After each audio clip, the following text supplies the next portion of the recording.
Hello बच्चों, स्वागत है आपका आज की क्लास में। और आज हम लोग पढ़ने वाले हैं केमिकल इक्वेशन को बैलेंस करना, कि आखिर कैसे केमिकल इक्वेशन को बैलेंस किया जाता है। हमने पीछे वाले क्लास में पढ़ा कि केमिकल रिएक्शन क्या होता है, केमिकल रिएक्शन कैसे होते हैं, क्या होते हैं। फिर हमने पढ़ा केमिकल इक्वेशन क्या होता है, और आज हम जानेंगे कि केमिकल इक्वेशन को बैलेंस कैसे किया जाता है। ठीक है, चलिए हम लोग शुरू करते हैं फिर। तो सबसे पहले है बैलेंसिंग केमिकल इक्वेशन, कि आखिर ये बैलेंसिंग है तो है क्या। तो देखिए, the process of making the number of different types of atoms equal on both side of an equation is called balancing chemical equation.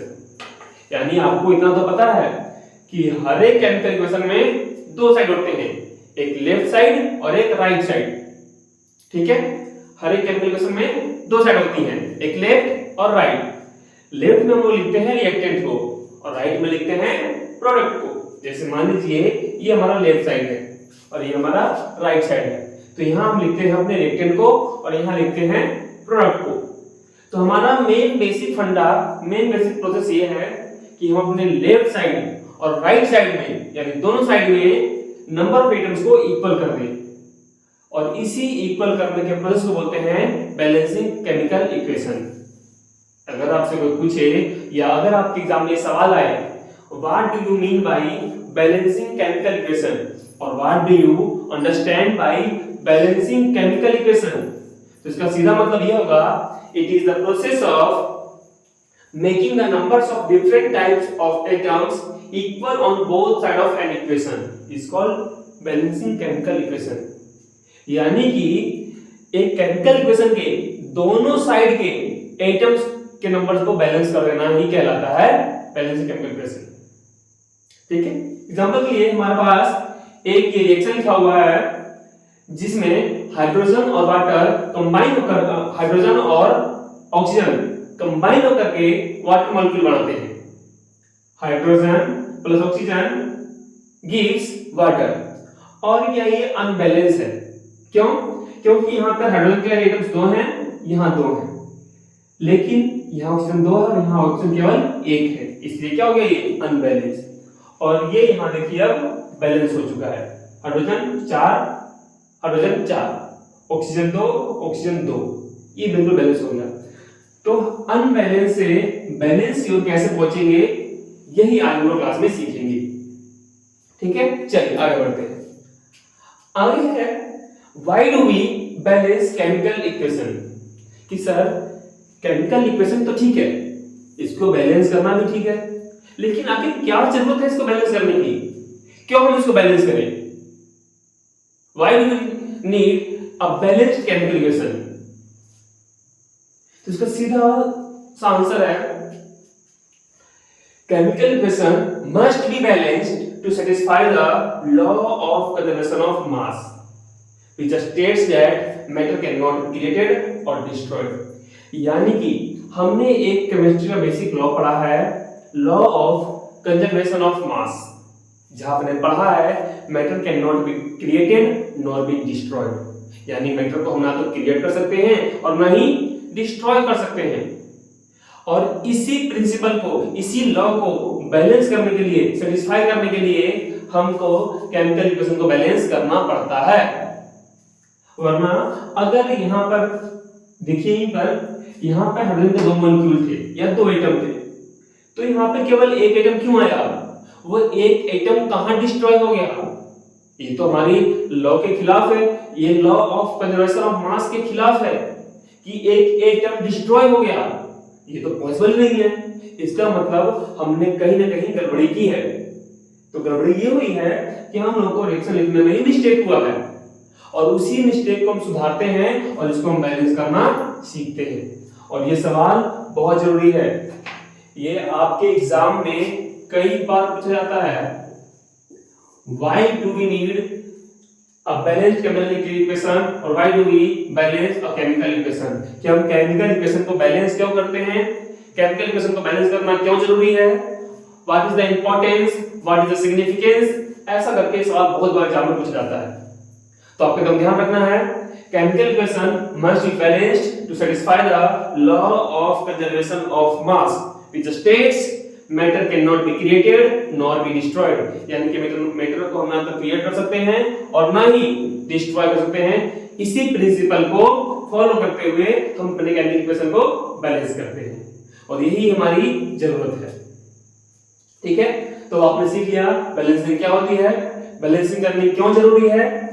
अब आगे पढ़ते हैं methods of balancing chemical equation कि सर इसको बैलेंस करने के क्या क्या तरीके हैं। तो इसे बैलेंस करने के केवल दो तरीके हैं। पहला है हीट एंड ट्रायल मेथड। पहला क्या है? हीट एंड ट्रायल मेथड और दूसरा है अलजेब्रिक मेथड। तो हम आपको दोनों मेथड बताएंगे और शुरू करते हैं कुछ इजी सवालों से। ठीक है, चलिए आगे बढ़ते हैं।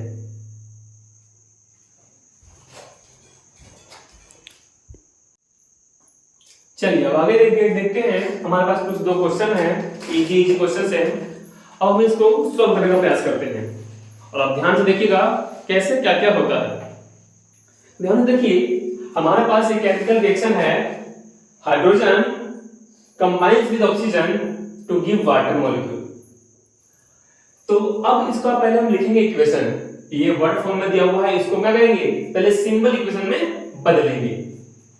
तो हाइड्रोजन का फॉर्मूला क्या होता है? ये हो गया हाइड्रोजन, ये हो गया ऑक्सीजन और ये हो गया वाटर। यानी कि अगर आपको पहले वर्ड में दिया हुआ है तो उसको पहले आप इक्वेशन में कन्वर्ट करेंगे और उसके लिए आपको एलिमेंट्स के सिंबल या फॉर्मूलेज याद होने चाहिए। अगर एलिमेंट है तो उसका फॉर्मूला और बाकी मॉलिक्यूल वगैरह तो उसके आपको फॉर्मूला याद होने चाहिए। उसके बाद क्या करना है? आपको बनाना है टेबल। टेबल में क्या होगा? सबसे लेफ्ट में रहेगा नेम ऑफ एलिमेंट कि इसमें कौन कौन सा एलिमेंट पार्ट ले रहा है। फिर रहेगा रिएक्टेंट कि उस मॉलिक्यूल के उस एलिमेंट के रिएक्टेंट में कितने एटम हैं और प्रोडक्ट में कितने एटम हैं। एग्जांपल के लिए हमारे पास यहाँ पे है हाइड्रोजन और ऑक्सीजन। कौन कौन है? हमारे पास एक हाइड्रोजन है और ऑक्सीजन है। यहाँ पे केवल दो ही एलिमेंट है, हाइड्रोजन और ऑक्सीजन। अब बताना है आपको कि इसमें किसके कितने एटम हैं। तो सर यहाँ पे हाइड्रोजन के दो एटम हैं, ऑक्सीजन के भी दो एटम हैं। अब बात करते हैं राइट साइड यानी प्रोडक्ट की। सर यहाँ हाइड्रोजन के कितने एटम हैं? दो, ऑक्सीजन केवल एक। क्या ये बैलेंस्ड है? नहीं सर, ये तो ठीक है लेकिन ये देखिए यहाँ बैलेंस नहीं। यहाँ पे केवल दो है, यहाँ दो है और यहाँ केवल एक है। तो इसको बैलेंस करने के लिए सिंपल क्या करते हैं? अगर इस एक को हम दो से गुना कर दें, दो से गुना कर दें तो ये बैलेंस हो जाएगा। तो सिंपल वही करेंगे हम। ये हमारा इक्वेशन था और हमने क्या किया? इसको दो से गुना कर दिया, इसको हम दो से गुना कर दिया। अब देखिए यहां पर हाइड्रोजन कितने देखिए जरा। अब इसको काउंट करते हैं। सर यहां पर कितने एटम्स हैं हाइड्रोजन के? दो, ऑक्सीजन के दो। यहां कितने हैं? दो दूनी चार और दो एकम दो। सर अब ये तो बैलेंस हो गया, दो और दो, बट ये बैलेंस नहीं है। यहाँ केवल दो है और यहाँ पे चार है। तो हम क्या करेंगे? इसको बैलेंस करने के लिए अब इस वाले को दो से गुना कर देंगे ताकि ये भी चार हो जाए, ये भी चार हो जाए। करके देखते हैं जरा। ये रहा हमारा हाइड्रोजन, ये ऑक्सीजन और इधर था हमारा 2H2O। तो हमने क्या बोला कि इसको बैलेंस करने के लिए हमको क्या करना है? इसको दो से गुना करना है रिएक्टेंट में, यानी जो रिएक्टेंट में H है उसको हम दो से गुना करते हैं। अब देखिए, अब आप देखिए कितना हाइड्रोजन है यहाँ पे? दो दूनी चार, दो दूनी चार, गुड। कितना ऑक्सीजन है यहाँ पे? दो, दो एकम दो, ऑल सेट। ये आपका केमिकल इक्वेशन बैलेंस हो चुका है। यही करना है कि अगर आपको वर्ड में दिया हो उसको सिंबल में करना है इक्वेशन में, उसमें एटम्स को काउंट करना है कि किस पार्ट में, किस रिएक्टेंट में या प्रोडक्ट में कितना कितना आइटम है, फिर जो कम रहे उसको बैलेंस कर देना है, बस। ये आपका क्वेश्चन सॉल्व हो गया। अब बढ़ते हैं अगले क्वेश्चन की ओर। ये तुमसे थोड़ा सा मुश्किल है, इसको आप देखने का प्रयास कीजिएगा। तो हमारे पास है methane combines with oxygen to give carbon dioxide and water. कि सर हमारे पास एक इक्वेशन है, इसमें कह रहा है कि मीथेन, अब अभी आपको बताए थे कि अगर कोई भी केमिकल रिएक्शन दिया हो तो उसको इक्वेशन बदलने के लिए आपको उसका फॉर्मूला आना चाहिए। देखते हैं मीथेन क्या होता है, CH4 combines with oxygen to give carbon dioxide and water। अब हमारा काम क्या है कि सर फटाक से टेबल बनाएंगे और इसमें सबको काउंट कर लेंगे। तो हम भी बनाते हैं टेबल। ये देखिए बन गया टेबल। यहाँ पे आएगा उसका नेम, यहाँ पे रिएक्टेंट में कितने मॉलिक्यूल हैं और इधर प्रोडक्ट में। देखिए जरा इसमें कौन कौन से एलिमेंट पार्ट ले रहे हैं। तो सर कार्बन है, हाइड्रोजन है एंड ऑक्सीजन है, बस। अब बताइए कार्बन कितने हैं यहाँ पे, सर 1, हाइड्रोजन कितने हैं सर यहाँ पे 4, ऑक्सीजन कितना है 2, प्रोडक्ट में कितना है सर, कार्बन कितना है 1 और हाइड्रोजन कितना है सर 2 और ऑक्सीजन कितना है, तो 2 और 1 3, 2 और 1 3। इसको ऐसा आप ऐसे लिख सकते हैं और केवल 3 भी लिख सकते हैं, कोई परेशानी वाली बात नहीं है। अब आगे बढ़ते हैं। अब देखते हैं सर कार्बन तो बैलेंस्ड है, ये हाइड्रोजन बैलेंस नहीं लग रहा, इधर 4 है इधर केवल 2 है। तो अगर हम इधर 2 से गुना कर दें, अगर हम इधर 2 से गुना कर दें तब ये 2 दूनी 4 होके बैलेंस हो जाएगा। तो हम क्या करते हैं, इसको इस वाले 2 को 2 से गुना कर देते हैं, यानी कि जो इधर हाइड्रोजन है उसको हम 2 से गुना करेंगे। करके देखते हैं जरा।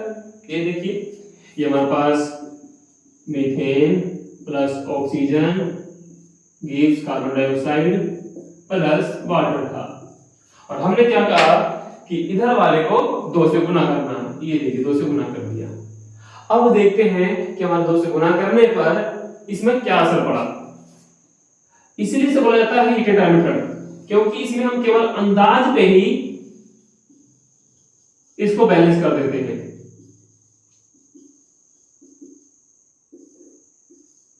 अब जो अगला मेथड है उसमें फॉर्मूला का यूज करेंगे। चलिए तो देखते हैं कौन कौन केस में, कार्बन हाइड्रोजन ऑक्सीजन। कार्बन कितना है यहाँ पे 1, कितना हाइड्रोजन है 4, कितना ऑक्सीजन है 2।